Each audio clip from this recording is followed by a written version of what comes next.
Bonjour. Notre semence pour cette semaine s'intitule Des pouvoirs supérieurs pour contrôler la nature physique. Notre texte méditation se trouve dans le livre de 1 Corinthiens au chapitre 9 et au verset 25 et 27. Tous ceux qui combattent s'imposent toute espèce d'abstinence et ils le font pour obtenir une couronne corruptible. Je traite durement mon corps et je le tiens assujetti, de peur d'être moi-même rejeté après avoir prêché aux autres. Pour réussir, une réforme doit avoir comme point de départ la perception nette d'une vérité fondamentale. S'il faut se méfier d'une philosophie étroite ou d'une froide orthodoxie, le libéralisme large et blasé présente un danger beaucoup plus grand. Le fondement de toute réforme durable, c'est la loi divine. Chacun doit comprendre la nécessité d'obéir à celle-ci, que ses principes, aussi éternels et absolus que Dieu lui-même, soient connus de tous.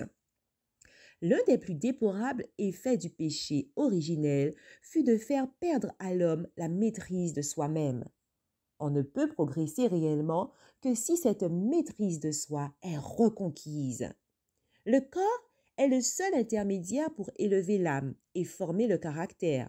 De là les tentations de l'adversaire pour affaiblir et dégrader nos forces physiques.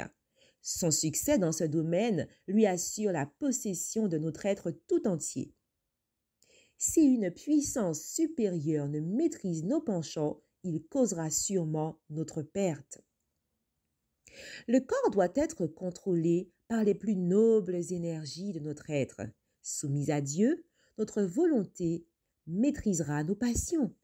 La raison, sanctifiée par la grâce divine, dirigera notre vie. Nous devons connaître les exigences de Dieu. Il faut qu'hommes et femmes comprennent leur devoir d'être purs, de se dominer, de s'affranchir de tout appétit dépravé et de toute mauvaise habitude. Toutes nos énergies, morales et physiques, sont un don du ciel et doivent être mises à son service. Dans le rituel mosaïque, symbole de l'Évangile, aucune offrande tarée n'était reçue à l'autel de Dieu.